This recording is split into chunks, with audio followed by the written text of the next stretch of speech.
today, we're going to briefly talk about cyber and what you do, and we're talking to universities and apprenticeships, the kind of skills that you guys are going to want to have to make sure you can get there, and to then also move on to maybe even get a job. I'll pass you on to Matt, do a coverage section, and we'll talk about Harry, and then we'll get into it. So I'll be briefly talking about the degree that we're all doing. So we all go to Sheffield Hallam University. I'll then go in to talk about apprenticeships versus degree. I know a lot of you guys will be applying for university soon. Are you all year 2 students or? Bit of a mixture. Okay, bit of a mixture. So I'll go into that. I'll give you guys an idea whether you guys want to do a degree or an apprenticeship. And I've made it tailored towards cybersecurity, but if you guys want to, it applies for all industries. So if you don't want to do cyber, you can take that from it. I'm Alfie, and I'll be talking about the whole cybersecurity, just what it is, different kinds of attacks. Not just a guy in a trench coat kind of sitting in a dark room. It's nothing to do with that. No computer screen. Well, there is computer screens, not massive green numbers just going. That. So I'll be talking about basically what it is, different attacks and stuff like that. Just see if you're interested in kind of this topic. So this is an interesting fact. So we've got hacking is a worldwide problem, and it's true. Each and every one of you use computing on a daily basis. Am I correct with saying that? I don't know if any of you are like, oh no, I just write on a piece of paper and send letters. Then again, nowadays that's probably not safe. So there's over 7 attacks occur every second. And I'm not sure how many of you are actually in this room, but basically, count every 7 of you, one of you is probably going to have an incident like this. This occurs with businesses as well. And with businesses, there's more risk. If we can change to the next slide. So this is basically what cybersecurity is.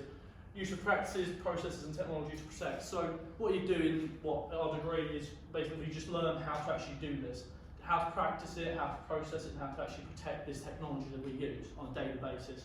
So your laptops, your phones, home desk computers, any of their iPads, even gaming consoles to an extent, even your networks, your home networks, which you all use, that is all under risk and can be hacked into. We prevent attack, it's like learn how to prevent attacks on networks and devices and data, so all your data that you store on these computers could easily be obtained by hackers. If you want to change to the next slide. So this is the one that actually happened to a business called, the NHS attack. I'm not sure if you guys would remember that, 2017. I'm not sure how old you guys are, I'm not going to lie to you. How old? 16 plus. Oh, so you should remember this attack. It was in the news quite a while ago, from 2017. So it was a ransomware attack. So basically what happened was the WannaCry virus was actually put into the NHS systems because they were using older operating systems, like Windows XP for instance, Windows 7. And there was quite 92 million cost. £92 million to the NHS was actually stolen. Because what this does is it hacks into your system and will then just lock you out of it until you pay either a ransom or you meet any of the hackers' demands. Unfortunately, the NHS wasn't lucky in this kind of thing, and even when they paid the money, a lot of their systems were locked out and the data was stolen, which is a massive shame, obviously, because we all know the NHS at the moment is a bit, with money-wise. This particular attack was literally just down to not updating operating systems, not using up-to-date software, so it could have been mitigated so easily. But it's just small things like that cybersecurity consultants or experts will kind of give information on. So this is different ways a hacker can actually attack you. And you can during cybersecurity, you can go on both sides. And obviously there is good hackers, which are white hat hackers, which you learn how to use it and kind of test other people's systems on a legal basis. But unfortunately, there are the guys in the trench coats that will try and get into your systems. So you're hijacking. Someone will remotely get into your system and basically use your computer as a weapon against other people and use your IP address. This will actually show people it's you doing it, even though it's not. This can be traced back, but a lot of people do use, I can't remember the word, I do apologise for it. But basically what they do is they'd use it and it'd show they're in a different location to what they actually are, and they'd pinpoint us about completely. Identity theft, for instance, they can steal all your details, your bank card, all of that, and use that against you. So you can be charging your bank card and they can make it look like you're doing it even though you're not. Reputation, so in company-wise, if their company gets hacked, such as TalkTalk, for instance, they lost £100 million just because they were hacked because they didn't have enough security on their systems. So what it did was it damaged their reputation, and a lot of customers did not go back to them. So like I said, all of you guys will be considering whether you want to do a degree or an apprenticeship. I'll briefly talk about the degree that we're doing. I'll then go on to talk about the advantages and disadvantages so you guys can make an informed decision on really what you want to do. And although I've made this cybersecurity related, you know, you can, if whatever field you want to do, you can take this information away. Specifically with IT is a really good one to do apprenticeships in because you don't need a degree to do IT. You know, you hear a lot of people just even learn about the IT skills at home, and that's really like, you know, there's people that program from the age of 6, so that's kind of like really where the point is that you just don't need a degree to get into it. So me, Jack and Alfie all do a bachelor's degree at Sheffield Hallam University in cybersecurity. You can do the course as 3 years, but it's a 4-year sandwich degree that we all do. And basically the option is we do a 1-year paid placement with a company. So you'll be working for a year. Jack's already got his placement sorted. I'll let him speak about that at the end, but that's probably the most valuable bit of the course. You also get paid. Everything you learn, you'll be applying that every day, so you remember it really for the rest of your career. And it'll also really help for when you come back to your final year at university, just to finish off your degree. So you'll do 6 modules a year. I've just listed 4 here, just to give you the most interesting ones. So network intrusion detection. This is learning software like Security Onion, Splunk, Snore. And what that is it's software that basically monitors all the network traffic coming in and out. And if it detects something malicious, it'll flag it to a system administrator. As a cybersecurity analyst or expert, you'll then deal with that threat within the company. This is probably one of the most useful skill sets you can have. It can walk you into a job. You can do this stuff at home, it's all free to use. It is pretty technical though, but it's the most valuable to talk about in an interview. Ethical hacking, probably the most interesting module you'll do. You'll learn about how to hack into different systems, servers. You'll learn about the vulnerabilities, the kind of, the damage you can do to another system. I'll talk about the jobs that you can do specifically with each of these kind of skill sets at the end, because even though cybersecurity is so niche, there's so many different diverse jobs you can do with it. Computer information security, this is a kind of theory-based module you'll do this in the first year. That'll just be kind of how to protect a network, learn about security policies, backups, physical security. You'll do stuff like setting up VLANs, just things like that. It's really good to make a note of these because when you come to do an interview, you'll want to kind of revise all the information you've learned in your first year just to prepare for a placement or a graduate job. Networking fundamentals. Another one that you do as a first year, you'll just learn the basics of what a servers are, switches, routers, all the basic hardware. There's a lot of technical stuff that you'll go into really in depth about the 7 layers of the OSI model, packets, just really learn the nitty-gritty about networking. So I've just listed the advantages and disadvantages of an apprenticeship versus degree. I'm an advocate for both. Apprenticeships are really good in IT because they get you straight into the industry and you don't need to mess about doing a 3 or 4 year course. So with a degree, learning a range of skills. This is also a disadvantage, but I'll mention that at the end. But week in, week out, you'll be learning new skills, new knowledge that you're able to kind of you can speak about that to an employer. So you can discuss all the things that you've done in your degree, and that might sound really good compared to an apprentice student. But there is the disadvantage of that where at the rate you're learning it, you're also forgetting that knowledge. People don't really think about that with a degree, but in a year's time, we're not going to remember half the theory that we've done now, so we're having to revise it when going to an interview. Lots of free time. If you like the Lions, you'll love our degree. It's only 12 hours a week, so you can spend the rest of the week doing partying or revising, your choice. Access to top-line equipment. So we've got about 5 different labs. These have all got all the server racks, everything you need. They spent something like 300,000, I think they said. They've got everything you want. They've got about 10 different server racks, all the equipment you want, and some really good stuff. With a degree, the obvious disadvantage is you're going to be £30,000 to £60,000 in debt. Now, I wouldn't worry about this too much, because if you are good at cybersecurity, the jobs pay really well, so you'll easily pay off the degree. So a lot of the course, I think we agree, is research based. So you're paying £9 a year for tuition, and when you find out you're not getting as much assistance as you want with certain elements of the course or certain assignments, you'll have no research in the lectures for that assignment, and you're kind of thinking you've pretty much got to use Google and do all the research yourself, which is a pretty big disadvantage, I'd say. But I can't speak to other degrees. There's only a few universities that offer the degree, and I'll speak about that afterwards. You'll only cover vital skills and knowledge once. So as I said, when you learn a range of skills, at the rate you're learning at university, you're also forgetting. So you could do a lecture last year. In our first year, we did loads of lectures about different, say, security policies, different theory, and we come back now and we've forgot it all. We haven't got a clue. So when we're going to do an interview, we're having to revise. It sounds a bit daft to revise for an interview, but that's just the one disadvantage with doing a degree. With an apprenticeship, you obviously want to get paid, there's no debt. Something that a lot don't consider actually with a degree is you've got a £30,000 to £60,000 cost, but that doesn't even consider lost wages. If you'd spent those three or 4 years working, you'd have a good start to your career and you'd make a lot of money.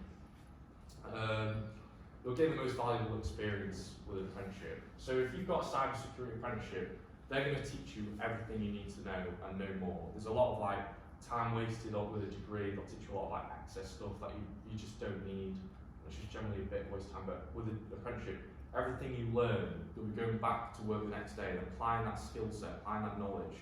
So you'll walk out just with everything you need to really kickstart your career.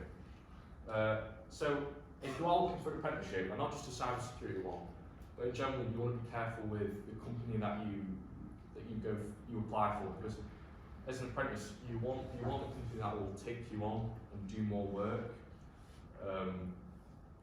If let's say if you apply for IT support, help desk or something, they're not going to want to pursue you as much as say you want to do cybersecurity. That's the skill set. They want to teach that skill set to progress your career, and therefore you do need to be careful. If you are looking for a cybersecurity degree, maybe look at the description or the company. So if you're interested in doing an apprenticeship, we've got 5 random QA apprenticeships. They're both third-party training companies. You can go on their website and see a bunch of vacancies pop up all year round. GCHQ, Sky, BT, all big apprenticeship offering cybersecurity apprenticeships. There's loads more on the internet. All you have to do is type in cybersecurity apprenticeships and you'll find dozens, and they pop up all year round. So, where can you do a cybersecurity degree? So we're all doing it at Sheffield Hallam University. We offer a placement. It's pretty easy, pretty low entry requirements. The placement year is the most beneficial. I'll let Jack talk about that in a moment. But I don't know about Bournemouth. That's all the way down south. It's a similar kind of university ranking as well in the 60s. So I presume quite low entry requirements as well. Warwick, if you're a really big academic, I think it's something like 3 A level at A star. A's to do the cybersecurity degree there. But these are all 3-year degrees. If you want to do a degree in, say, computer science, and you want to specialise maybe in cybersecurity afterwards, there's a lot of big universities that do master's degrees in it. So you can, if you want to go to a high-tier university, top 10, top 20, top 30, you can then go on to do it at King's College London, University of Birmingham. There's plenty more. All you have to do is Google and find out. So, jobs in cybersecurity. Although cybersecurity is so niche, there is loads of different jobs you can do in it. So you can be an analyst, this is someone that just monitors all the network traffic and deals with the incoming threats and detects how to deal with them. A consultant, they might come into a company, make changes to the network to benefit security, they might implement more security procedures. They might be at a company for a day, 2, a week, maybe more. I've got listed, but you've got incident response. So I actually know a couple, I don't know if you've heard of a company called Cisco, I know someone who's the head of incident response for them, and he gets flown out to Beijing, Hong Kong, in obviously business class, the rest of it. And if a major company's been hacked, he'll be there with a team. It's pretty cool stuff. I've even had it where apparently they've told me they've been followed by people. Pretty interesting stuff. Penetration tester. So being I don't think a hack is a lot different than you see on the movies. There's a lot of it that you do in person. You might go into a bank or go into a company, pretend to be an employee. You'll have a name badge and you'll try and get access to the network physically. It's really quite interesting. You can do contracted cybersecurity. So that's basically just any cybersecurity job, but you do it for 6 months to a year. You get paid double than what you do if you're working for a company permanently, and you just class as self-employed there. Cybersecurity architect, this is probably the top job that you can get. This is 10 years plus experience. That's probably knowing all the vulnerabilities and just knowing all the stuff about any hardware that you're implementing into a network and coding. You've really just got to know your stuff there. So, if anyone got any questions, we'll do questions at the end, but I think it's okay now. Right, so I'm Jack, as I mentioned. And then Jack, do you want to just put a placement? And I'm the final person that's going to speak on this. The first thing I'll speak about will be, as Matt mentioned, the placement that I've managed to get for my third year at university because I'm doing a sandwich degree. So the way the placement works is in your second year, we're given 6 companies on a preferred placement team. These are 6 companies that have essentially bought into the university and have said, right, we want your students. So everyone gets access to the same people. So I'm not going out of my way, I wasn't lucky, I wasn't special, I was just average, got there the same way everyone else did. And we came around to it, we applied to all 6 of them, they get back to us. Sadly, I only got 2 people, 2 companies wanted me. I went through, I had multiple tests to do for each one, I had phone interviews, I had a scenario I had to prep, and I had multiple tests.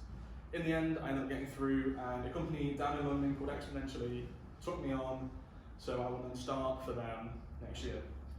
And I'm guessing for a lot of you guys, you're doing computing, it's a very wealthy industry. Money is obviously going to be a thing that interests you. If you're looking for money, as I mentioned, honestly, going for an apprenticeship will get you money a lot quicker. Because for me, I've worked 2 years at university, I'm around 18 grand in debt, and my first year down in London is going to pay me only 18,500. It's going to cost me 15 to live down there. So I'm going to make 3,000 profit, not including everything else. However, the placement I'm getting is going to allow me to have them pay for the rest of my university time, so that I'll save me from getting any more debt. I get a 0 hours contract with them where I help train future staff, and then when I finally get employed, my first year pay is 55 to 58,000. So the money ramps up very quickly when you actually get employed somewhere. My actual job title, as Matt mentioned, there's multiple. My actual job title is I'm a cybersecurity operations center analyst and consultant.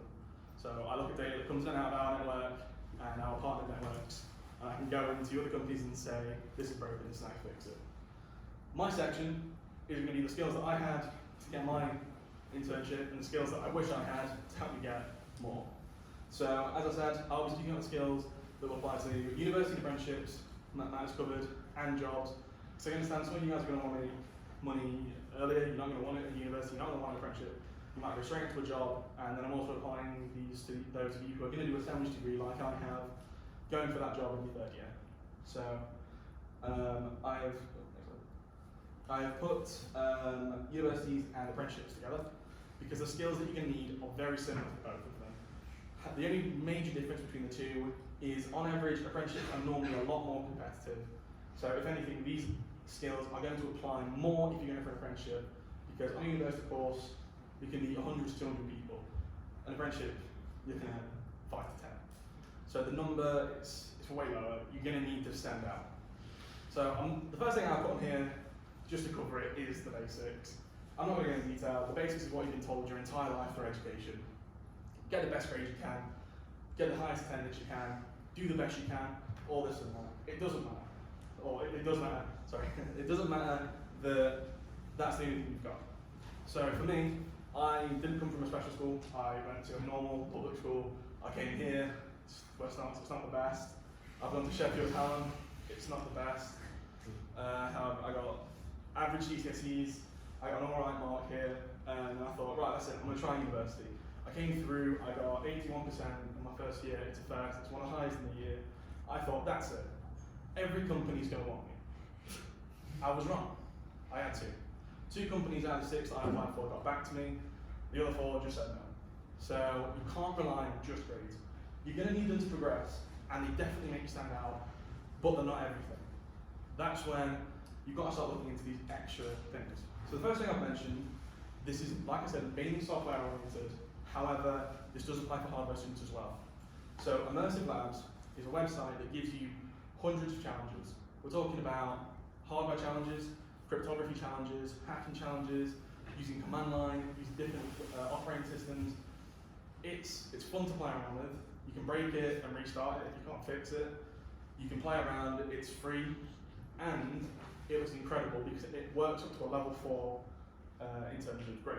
So right now you guys are studying level 3, level 2 courses. This is level 4. This is going to be more intense than what you've done. But if you finish this off, you're going to go to a university and say, I've already completed 100 of these challenges, working at your level, you're going to want me.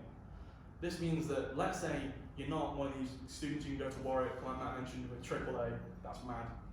You can go there with a much lower grade, but you've got this to back you up. Like I said, they do want the grade, but they don't care just about that. Why would they want someone who only knows theory when there's someone who goes out of their way to do these challenges and shows they can already do the work before they have to? You know, you don't have to be a prodigy or anything like that. You're literally showing, I have an interest in what I'm doing, and I'm good at it. So the next thing that you've got to move on to, I put basic understanding for both. It depends on what you're doing. If you're doing hardware, you want specialised hardware knowledge. You want to be going up to the labs and playing around with your computer. You want to be able to go home, you want to be able to get a switch, play around with it. It's 20 quid, it's easy. You know, it's not expensive. You go home, you play around with it, you break it, you fix it. You want to be able to go home, take your computer apart, put it back together again. You want to be able to do as much as you possibly can so that when you go on to level 4, any of the challenges you get, you smash. However, you want to back that up with basic understanding of software. So, if you've got a switch or a router that you want to config, you can't just open it up and start playing around. You've got your software, you've got your PUTty. So you've got to understand the software that interacts with the hardware, the interface that you're given. You need to have both sides to allow you to progress. It works the same way for software. I'm software oriented, so I can speak more personally about this. I went in to a software orientated course, and my first assessment was build a computer. So if you don't know both sides, you're not going to progress. Make sure you have an understanding of all of computing to the best you can. The next thing I'm going to mention, on the next 2, you kind of link together. So there's attending events and taking part as much as you can. You probably heard this, and I heard it as well. I also didn't listen.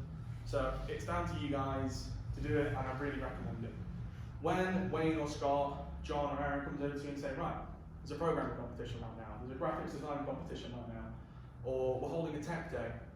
It might sound boring, it might be extra work, you might not want to do it, but if you take part in a competition and you come third, you put it on your CV, it's not going to help you get a job, but that looks amazing to a university or someone taking you on as an apprentice. It shows, once again, you've gone out of your way to do more because you've got an interest, and it also shows you, not only have you done more, but you're good at it. Because if you come last, probably don't mention it, it's not worth that much, but if you come third, that is something that you want to mention. I mean, if you want to, some people even lie on these things. If you take part and you come third, that's basically first. Put it on there. So you can put what you want, make yourself sound as good as you possibly can, stretch the truth a little bit if you have to. The reason that links up with LinkedIn is because you want to build a network. LinkedIn is essentially, you put a profile on the website, it's got your picture, you know, I'm not talking about a Facebook picture where you reply, it's just a formal picture in a suit, something like that, make it look good. It's got a formal picture, what you're studying, what grade you're on, what grade you predict to get, and a little bit about yourself. At first, like me, you'll start with those connections. Right now, I think I've got 6, that's it. But the thing is, the earlier you build this network, the quicker it grows. So for me, I made LinkedIn, my LinkedIn account, during my first year at university and did nothing with it until my second year. Coming around to my second year, I had nothing on there. I was still putting it on my CV. I'd get people look at it, and it would help me not stop. It would literally do nothing for me. But for you guys, if you attend an event, and there's someone there, they might work at Lincoln, or They could do cybersecurity at Tesco. Doesn't matter. It could be anyone that's on LinkedIn. If you go and you get this connection, it shows the company, when they check it out, oh, this person's gone out, they're already in the industry. You don't need to be big, you don't need to know a CEO, just know someone, show the interest, show that you're already making these connections, that you're already working towards an end goal. And finally, the thing I'm going to mention to help understanding the hardware and software is try and get a uni course if you want to. A uni course is essentially a specialised course laid out like a university would, with lectures and labs, and it will help you build whatever your makes are. So me, personally, I do cybersecurity, I have a cybersecurity one. And I'm going to make 20 different tools using Python. These are hacking tools that work in real life. You know, if you really want to, you can use it to hack your mate. Probably not worth it, you know, it is illegal, but you can use it to hack your mate, you can use it to look at any company, any organisation, and it also provides you somewhere to safely test them. And not just test them, but any future tools that you make on your own when you've got this understanding. And this is one of the few things on here that transcends just university. If you do a uni course that's specialised in your area, like for me, a cybersecurity one, having that on my CV, even when going to a company that is partnered with Microsoft, they look at it and that is important to them. So this is something that you can do right now, you can do it in a week, and it is important to even large scale companies. If you do want to go to a top tier university or even make it to the interview round of an apprenticeship, it's really important that you stand out. You know, they're looking for someone who's passionate, motivated, that they can invest in and they can teach over years and years and years, and they can build you up. So it's really important that even if it's learning basic stuff like Wireshark, just coming in and showing them that they'll see that you stand out. Because there's a lot of people that go to those apprenticeship interviews that, you know, they're just there for the sake of it, just so they can get something. So, you know, just being able to stand out is really important. So on here, I've just got a few screenshots of the thing I'm speaking about. So up here you can see some of the uni courses that I went on and found them yesterday. They're literally, you've got dark web anomalies and how to browse the dark web and how to look for things and track things on there, because you can track things on the dark web. There's hacking, Wireshark practice, another ethical hacking one. There's literally anything that you want to find on Udemy.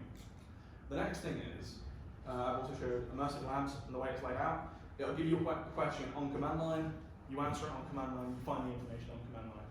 If you get stuck, it gives you pointers on where to go, what to do. If you get even more stuck, there's always Google, there's always YouTube. You make your own way through it, you progress at your own pace. Then finally on the left, I used my own course as an example. I wasn't using a student login. I went to the website and talking about building a connection and network early. Let's say you know what university you want to go to and you find the course. As you can see, I've got all of the first year modules up down there. And then, not as a student, so you guys can find this right now, there's also a link that you can click on and it shows you all of the lecturers. All of the lecturers and all the teachers. This means you can go on there, it only says programming fundamentals down there, that doesn't help you. But if you go on there and you find the contact information for the person running the module, and you say to them, hey, what programming language is it? And you find out 3 months ahead of time it's Python. When you finally come to apply to the university, you can put on your CV, I know Python. I've already got my foot in the door, I've already started doing the things that you want me to do. This makes you appeal more. The same thing works for friendships. You look into it, you look at what you want, and as soon as you start doing that early, that means that you're going to get in there a lot easier. So, this is the bit that you guys might not have heard a lot about, and I've not heard a lot about, and I really struggled with. I speak for everyone here saying that none of us had an easy time with it. This is, of course, getting a job through either straight out of college, which I know some of you might want to do, or during a sandwich degree, both of which is incredibly hard. So, as Matt has already mentioned, the first thing you need to do is revise what you've done. So, let's say you go to university. You'll be doing your second year, they're going to be based on taking you on your first year grade, plus your CV and tailored cover letter. This means that they don't have much to go off. They don't know you. So, if you get through this interview stage, they don't know what you're going to be like. They've only got a number, a percentage, or they might see triple distinction star, double distinction merit. They've just got numbers. This means nothing to them. So you've got to revise. Because when you go there, they're going to question you. I had a phone interview. I thought it was going to be asking me, what do I look like, who am I, what do I do, what do I find enjoyable. At the end of it, they threw a test at me. I had no idea it was coming. I wasn't ready. I got lucky and got the answer right. If you guys revise before all of these things, you prepare for the surprise test, you're prepared for the extra activity that you've got to do, pushing you ahead of all competition. This also means during your revision, it's good to understand what you're like as a person. So some of you guys out here are going to be way better at tech than me, and I'm 2 years ahead of you. You guys will be able to go home and do things in programming that I can't do. There's going to be times where if we were on a project together, I'd have to ask you for help. So if you are technically capable, that's what you play to, that's your strength. That's when you should be doing these things like you do. That's when you should be going home and playing around in the room and making these things for yourself. If that is your strong suit, you play on it. Because a company's not looking for a whole package. They're not looking for someone who can go and lead a team, lead a company, and also do tech. You've either got the hard skills or the soft skills, and you play to whichever side you go to. I am not as smart as a lot of the other people in my class. I did well, but it was still a lot of work. There are some people in there that are smarter than me and did half the work I did. So, for me, I don't play to the fact that I'm technically skilled, I play to the fact that I can talk. I go in there, and when it means waiting for an interview, instead of just sitting there and staring at the interviewer before my time slot, I sat down to chat with them. I sat down to talk. Made it more comfortable before going in, and then it means that as soon as you get to the interview stage, it's a lot more informal. I was talking to 2 senior engineers. They know things that I don't. They can say words that I don't understand, and I'm sat there having a casual conversation with them about random things. So if you're strong at talking, play to talking. If you're strong at tech, play to tech. So the next thing that I would go on to is make sure you know what you're doing. As Matt mentioned, especially for apprenticeships, they're going to try and take advantage of you. If you go to an apprenticeship that says they're going to pay you minimum wage and they don't tell you what you're going to do, and you go there and you get it, and it's weird because there's not many people there. It might be because they're going to make you do some really hard work and they're not going to pay you for it. The same thing applies to an actual company. If you go to a company and you don't know what they do, you might be going to a dead-end job. There's no point. Alternatively, if you go to a company that you know is good, like Google, Microsoft, Amazon, you need to know what they do, where they do it. And you can find all this information on their website. I'll show you on the next slide, the company that I went to exponentially. I'd never heard of them before I applied. So within the 2 days before my application went off, I had to do a bunch of research. On their website, they show you any media involvement they've had, charity events that they take part in, and partners that they've got. Have this information, put it on your CV, put it on your cover letter. That's what's important. On your cover letter, you can literally write a paragraph about what you know about them and why you want to go there. On your cover letter, if you see that they want people who are good at programming, on your skills section, write a fat paragraph about how you're sick at programming. You're going to want to show them what they want. They don't care about random things. Make it apply to them. So this, of course, then links into the Udemy courses and the tailored cover letters and CVs. Udemy courses help you tailor it even more. So if you've got a Udemy course in ethical hacking and you're applying to be a pen tester, you can only say the majority of the stuff that you're going to give me, not only do I understand it, but I've made my own version of it. You know, you can bring what you've made to work and use it. You can impress them before they've even seen it. This is what you want to do. Because of course, like Matt said, you're going to want to stand out. This is for jobs, but of course you can also apply to universities and apprenticeships.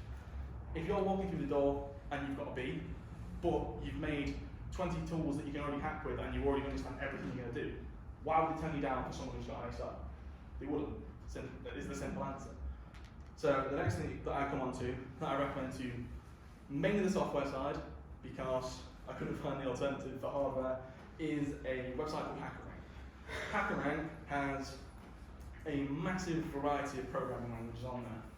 You pick what you want to do, and it teaches you, step by step. First off, this is how you write a variable, this is how you play with it. This is how you write an if statement, this is how you play with it. Now write your own.